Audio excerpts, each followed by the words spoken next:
Amém. Pode soltar o endereço aí. Abra a palavra do Senhor. Isso, Isaías 42. Creio que você já sabe que Deus é bom, o diabo não presta e Jesus está voltando. Aleluia, aleluia.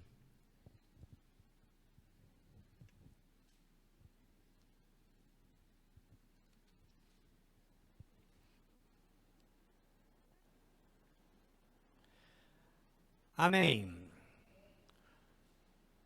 Isaías 42, 14, nós vamos ler somente a parte A do versículo. Depois você mantenha a sua Bíblia aberta, aliás, essa deve ser uma prática, né, de todo cristão, para que você possa ser um bereano, ou seja, conferir se as coisas são assim mesmo. Amém? Não vai engolindo qualquer coisa que empurra pela sua garganta abaixo, não. Muito bem, Isaías 42, versículo 14, a parte A. Por muito tempo me calei, estive em silêncio e me contive. Por muito tempo me calei, estive em silêncio e me contive. Amém? Então, o nosso assunto é esse, que nós vamos conversar nessa noite. Pode soltar aí. Fala para mim. O silêncio de Deus. Por muito tempo me contive e me calei. Querido, deixa eu falar uma coisa para você. Isaías, filho de Amós, não confundir com o Amós, que era profeta, boiadeiro. Ele nasceu por volta do ano 765 antes de Cristo. No ano 740, ele então recebe a sua vocação profética. Deus o chama. Você encontra essa chamada dele no capítulo 6. E durante mais ou menos 40 anos ele profetiza sobre Israel e também sobre Judá. O livro de Isaías, nós poderíamos de uma maneira mais simplista dividi-los em 3 partes. Do capítulo 1 até o capítulo 39, Deus fala das promessas e também Deus alerta ao povo a respeito de que eles não deveriam, ou melhor, que eles deveriam deixar a desobediência, deixar a idolatria, deixar as coisas erradas, porque senão Deus viria contra eles com castigo no exílio, o que verdadeiramente aconteceu, ou seja, o povo não deu ouvido. Do capítulo 40 até o 55, ele agora traz uma mensagem de consolo, uma mensagem de esperança, uma vez que o povo agora está deixando o cativeiro, que foram 70 anos o cativeiro babilônico. Do capítulo 56 até o 66, volta então outras profecias e outras promessas para o povo, a fim de que eles permanecessem fiéis a Deus, de que eles não esquecessem de tudo que tinha acontecido, para não incorrer no mesmo erro, porque nós somos por demais esquecidinhos. Muitas vezes nós passamos por uma dificuldade e sabemos, Deus fala conosco através da palavra ou por diversas maneiras, o porquê daquilo está acontecendo, e parece que, né, como nós somos esquecidinhos, esquecemos. Então, há necessidade de sempre Deus estar falando. Por isso que você não pode abandonar a palavra de Deus, por isso que você deve estar sempre presente na casa de Deus, para que você possa estar sempre consciente e lembrando que Deus requer de mim e de você uma vida de fidelidade, uma vida de santidade, porque senão Deus vai se calar e nós vamos marcar com as consequências. Amém? Ok, então do capítulo em diante há uma nova linguagem. A linguagem agora há uma mudança realmente radical. Alguns chegam a dizer que nessa segunda parte, quem escreveu foi um deutero, Isaías, ou seja, não era ele, mas um deutero-Isaías, ou seja, possivelmente um outro Isaías, ou alguém utilizando Isaías, de tal modo que é a mudança, né? Porque o estilo é completamente diferente. A gente percebe isso estudando e lendo Isaías. Quando você termina o capítulo 39 e entra no capítulo 40, entre esses dois capítulos, o término do 39 e do 40 em diante, há uma distância de 150 anos. Isaías também é chamado o livro da consolação. O livro é uma poesia de alto nível. O autor é realmente um poeta extraordinário. Você percebe a linguagem realmente maravilhosa. Ok, então, o povo está no cativeiro da Babilônia durante 70 anos. Só no falar cativeiro já se percebe que não era uma vida boa. Durante 70 anos o povo pagou pela desobediência, o povo pagou pela sua idolatria, por não se voltar para o mandamento e as leis de Deus. E agora, de repente, uma voz começa a se ouvir. Vamos lá, capítulo 40, volta aí, dá uma resinha aí. Capítulo 40, versículo 1 e 2, de 1 a 5, diz assim: Consolai, consolai o meu povo, diz o vosso Deus. Falai benignamente a Jerusalém. Bradai-lhe que já a sua malícia é acabada, que a sua iniquidade está expiada, e que já recebeu em dobro da mão do Senhor por todos os seus pecados. Vós do que clama no deserto, preparai o caminho do Senhor, endireitai no ermo vereda ao vosso Deus. Todo vale será exaltado, todo monte e todo outeiro será abatido, e o que está torcido se endireitará, e o que é áspero se aplainará, e a glória do Senhor se manifestará, e toda a carne juntamente verá que foi a boca do Senhor quem disse isso. Aleluia, aleluia. Ou seja, o Deus que estava em silêncio agora volta a falar. Terminou o tempo do silêncio. Por muito tempo me calei, estive em silêncio e contive, mas agora Deus volta a falar. Ah, querido, como é bom quando a gente percebe que Deus voltou a falar. Sabe, isso é natural e tem que ser assim mesmo, eu espero que seja assim com você. Porque quando você lê a palavra de Deus, você não lê a palavra de Deus você não lê. Você lê um livro, você lê um jornal. A palavra de Deus é diferente. A palavra de Deus é para que você possa examiná-la. Não é isso que Jesus diz? Examinais as escrituras, porque contém nelas, né? É elas que falam de mim. Então as escrituras é que vão falar o nosso coração. E toda vez que você vê a palavra de Deus, primeira coisa que você tem que fazer é: Senhor, é para mim, o que é que o Senhor quer me dizer com isso? E deixa o Espírito Santo de Deus falar com você. Então, querido, lendo essa palavra, eu imagino que muitas vezes realmente isso acontece conosco. Parece que Deus está em silêncio. Às vezes passamos por um momento de dificuldade e parece que Deus se calou, que Deus não, desculpa a expressão, que Deus não está nem aí. Às vezes é um problema, nós oramos e o problema não vai embora. Temos uma enfermidade muitas vezes e nós clamamos pela cura e a cura não vem. Temos uma crise conjugal e nós oramos, clamamos o Senhor e parece que as coisas não melhoram. Temos uma dificuldade financeira, do mesmo jeito, nós colocamos isso diante do Senhor. Parece que as coisas não se resolvem, parece que Deus está em silêncio, parece que não nos ouve, e aí nos abate uma tristeza, nos abate um sentimento, algo que realmente nos tira todo o ânimo, toda a alegria do nosso coração.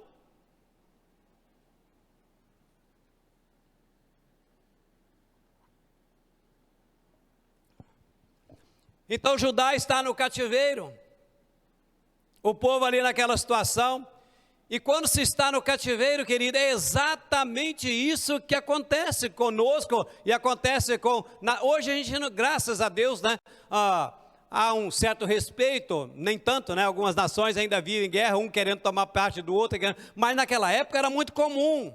Para se conquistar terras era assim. Uma nação invadia a outra e levava o povo, deixava alguns sob o comando do invasor, naturalmente, para que continuasse, né, a cultura e etc. Mas a maioria era levado cativeiro para a sua terra, onde passava por situações difíceis. Davi registra isso, abre comigo, por favor, no Salmo 137. Está aí atrás um pouquinho.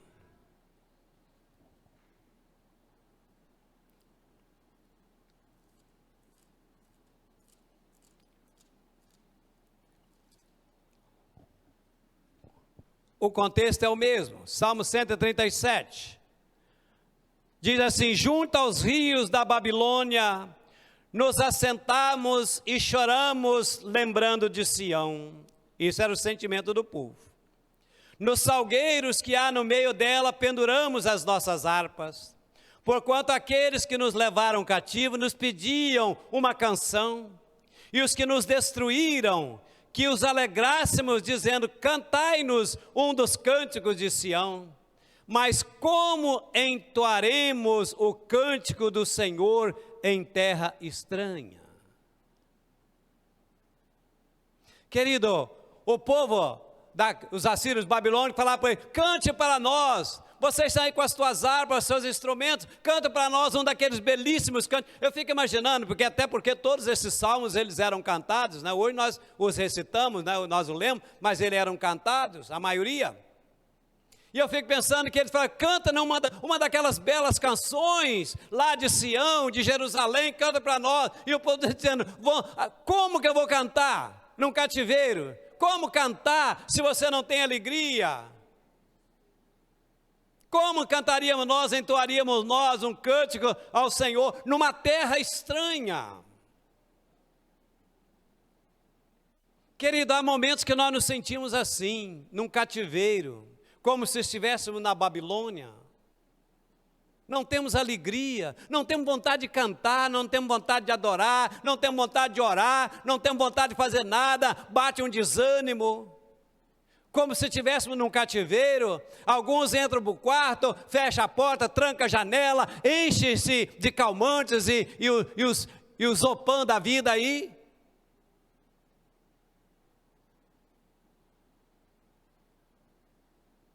Como cantar se Deus está em silêncio?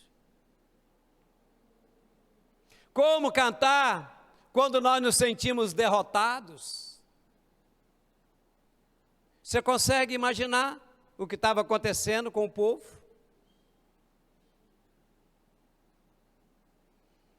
Ok, eu quero fazer duas perguntas e vou procurar responder as duas. A primeira é: por que Deus se cala? E a segunda é: quando é que Deus volta a falar? Primeiro então, por que é que Deus se cala? Deus se cala, querido. Uma das razões por que Deus se cala é porque Ele está desgostoso conosco. Isso mesmo. No capítulo 42, a partir do verso 24, ele diz assim: quem entregou Jacó por despojo e Israel aos roubadores? Porventura não foi o Senhor, aquele contra quem pecaram, e nos caminhos do qual não queriam andar, não dando ouvido à sua lei? Pelo que derramou sobre eles a indignação da sua ira e a força da guerra, e lhes pôs labaredas em redor, mas nisso não atentaram, e os queimou, mas não puseram nisso o seu coração. Ou seja, Ele mesmo, Deus mesmo, entregou o povo ao cativeiro por desgosto. Por desgosto, por quê? E o profeta está falando, por quê? Porque não deram ouvido à sua lei, não quiseram andar nos seus caminhos. Querido, quando você se afasta dos caminhos do Senhor, quando você não quer andar nos caminhos do Senhor, quando você desobedece às leis do Senhor, esteja certo de uma coisa: o cativeiro te espera.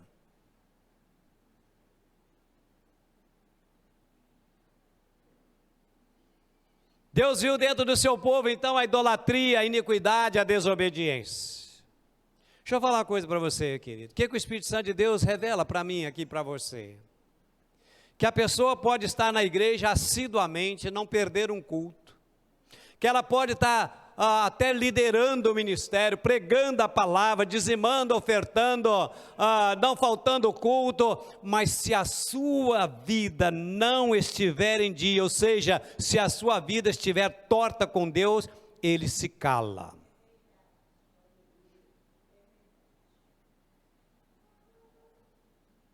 Quando estamos errados, Deus se cala conosco, Deus entra em silêncio.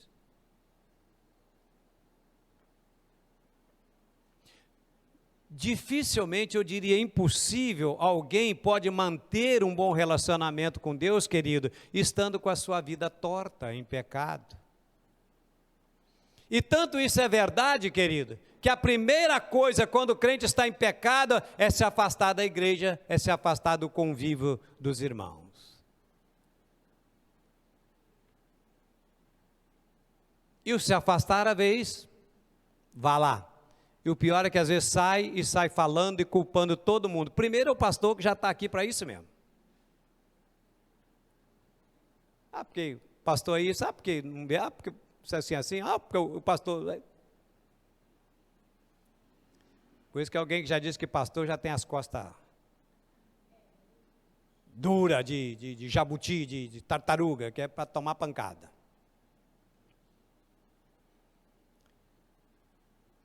Deus, querido, não ouve pessoas que estão em pecado. João 9,31 diz isso lá.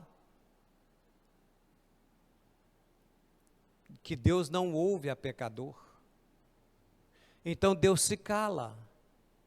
Eu estou orando, eu estou clamando, eu estou procurando isso, eu tenho ido à igreja e etc e tal, estou clamando por essa questão e Deus não está ouvindo. Querido, você já parou para pensar por que é que Deus não está ouvindo o seu clamor?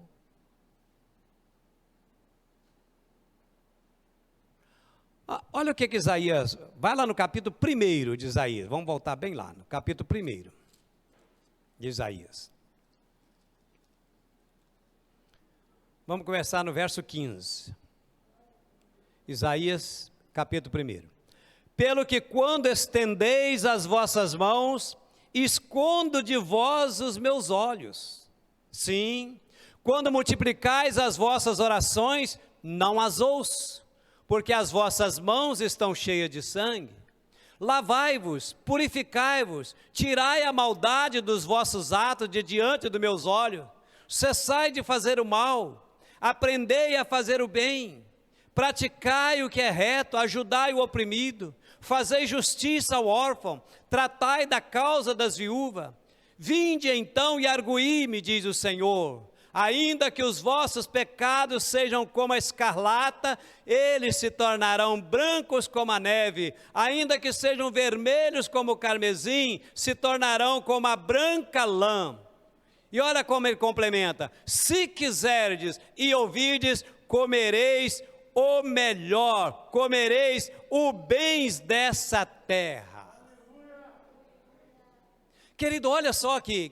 Deus está dizendo, sabe por que vocês levantam as mãos, clamam e eu não atendo? Porque vocês estão em pecado, porque vocês estão fazendo a coisa errada. Agora parem de fazer essas coisas e venham e arguir, meu Deus. Então pergunte para mim, converse comigo, e aí eu vou perdoar os seus pecados. Eu vou torná-los brancos como a neve. Ainda vou dizer mais. Se você quiser, preste atenção que há uma condicional aí, se quiserdes, ouvirdes e obedecer, comereis o melhor dessa terra. Ei, querido, deixa eu falar uma coisa para você. O melhor dessa terra é para mim e para você. O melhor dessa terra é para o povo de Deus. Mas há uma condição. Se quiser, ou seja, você tem isso, mas às vezes você não quer. Eu posso levar uma pessoa que está com sede até uma fonte de água, mas eu não posso obrigá-la, nem empurrar água para a garganta dela abaixo, sim ou não? Então Deus está dizendo, se quiser e me ouvirdes, porque também, às vezes você quer, mas você não quer dar ouvido. Deus está falando, você não está nem aí. Ele diz: comereis o bem dessa terra. Algumas versões dizem: comereis o melhor. Então observem, queridos, que Deus muitas vezes não ouve a nossa oração, Deus permanece em silêncio, Deus não fala. Por quê? Porque está desgostoso conosco. Jeremias 7,16, que também fala sobre o mesmo contexto do cativeiro babilônico, Deus chega a dizer para Jeremias o seguinte, Jeremias 7,16, não ore por esse povo, porque eu não vou ouvir. E eu já trouxe uma palavra sobre isso aqui. Você que tem boa memória, eu sei que tem, vai lembrar direitinho do sermão do pastor.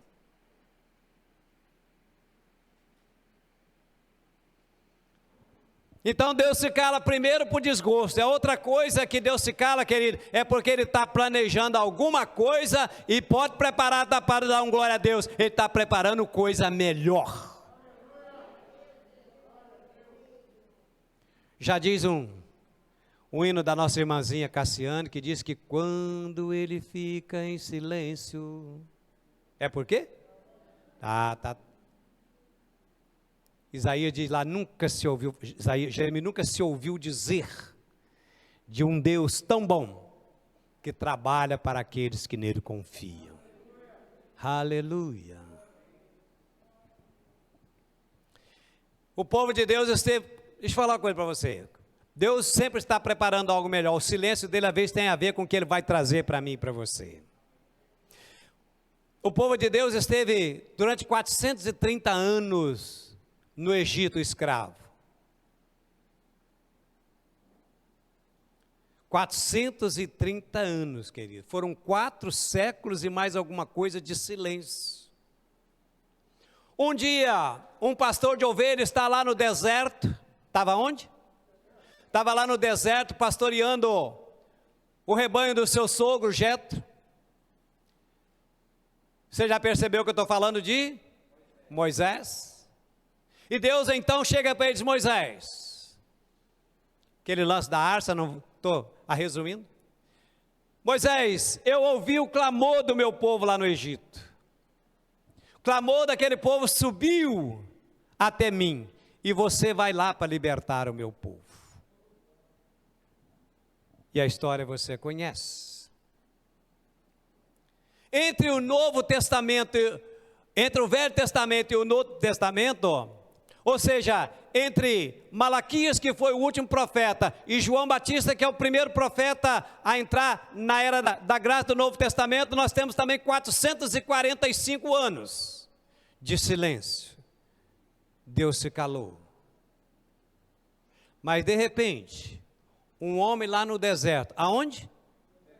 Chamado João Batista, começa a falar, arrependei-vos, porque é chegado o reino dos céus. Querido, o que isso o Espírito de Deus fala para mim e para você? É que é no deserto que muitas vezes Deus fala. Ei, deixa eu falar para você, de repente você está achando que você está passando por um deserto, a coisa não está fácil, é nesse deserto que Deus vai falar com você. Se já não está falando.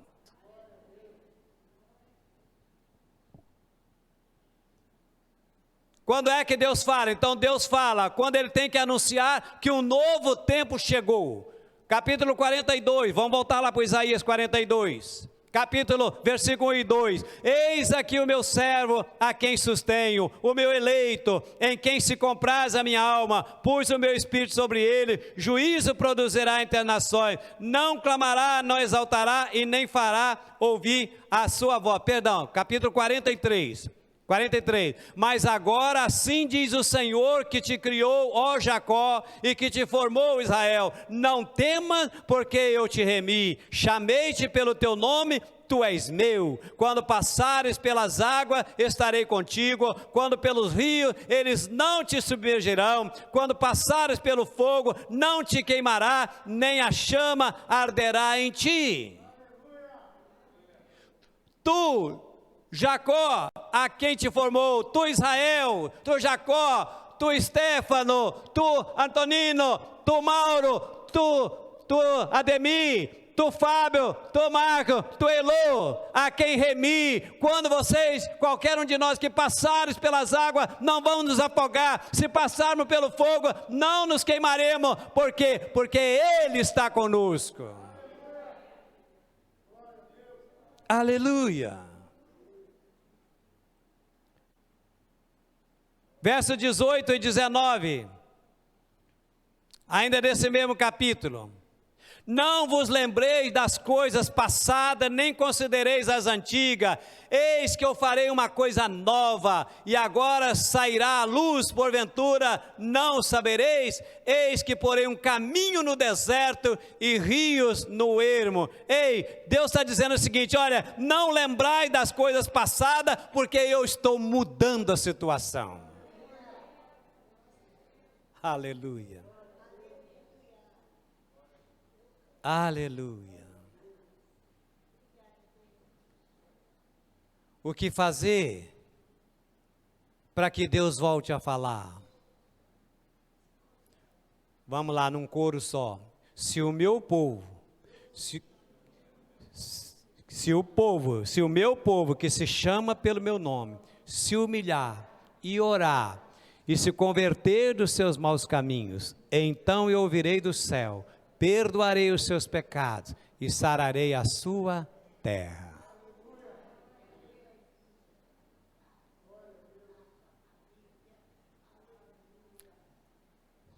Sabe, muitas vezes nós estamos como que com as nossas harpas penduradas no salgueiro,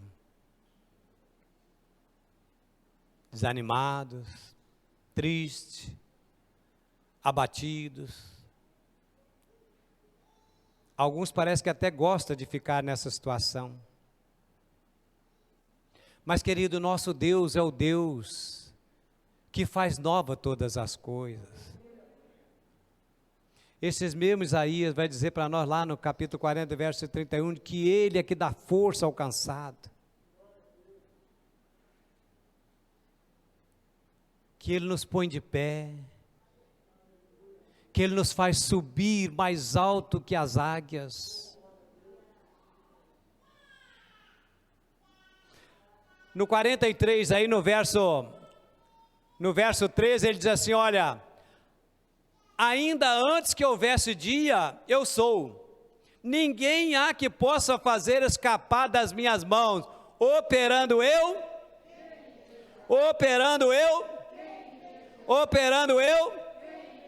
Querido, toma posse dessa palavra. Deus é contigo.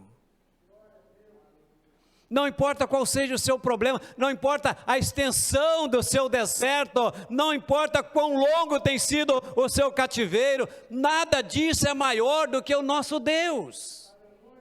E operando Ele, ninguém, nada nem ninguém vai poder impedir.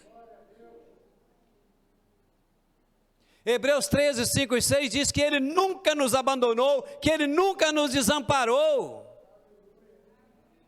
Querido, Deus parece que está em silêncio na sua vida. Você já pendurou a sua harpa? Você está se sentindo como se estivesse no cativeiro? Eu quero finalizar deixando uma palavra para você. Hebreus.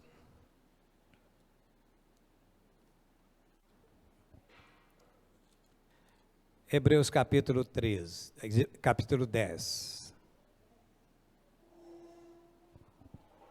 Abre lá e eu finalizo com essa palavra.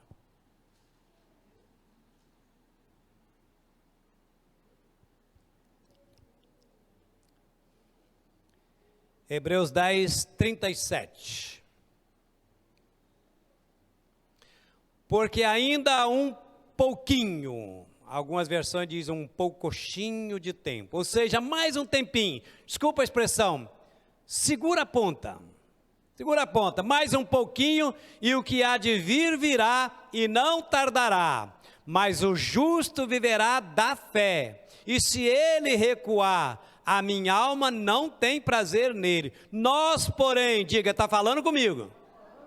Não somos daqueles que se retiram para a perdição, mas daqueles que creem para a conservação da alma. Querido, Deus está em silêncio, não recue, permaneça firme, porque se ele está em silêncio, ele vai voltar a falar. E dentro de muito pouco, um pouquinho só de tempo, ele vai voltar a falar. Porque Deus não fica em silêncio para sempre. Amém? Glória a Deus. Pense nisso. Leva essa palavra para você. Amém? Vocês também? Fiquem em pé para eu abençoar vocês com a oração final. Pai, no nome de Jesus, nós agradecemos a Deus querido, pela Tua palavra, Senhor Deus e meu Pai. Deus, obrigado, Deus, por cada coração que esteve aqui, aqueles que estiveram ao alcance dela através da internet. Que o Senhor abençoe cada um, Pai. Que a graça salvadora do Teu Filho Jesus, o Teu amor incomensurável e a comunhão, a consolação do Teu santo e poderoso Espírito seja com todos nós, com toda a igreja de Deus na face da terra, hoje e para todos sempre. Amém, amém e amém. Vamos em paz, Deus nos abençoe.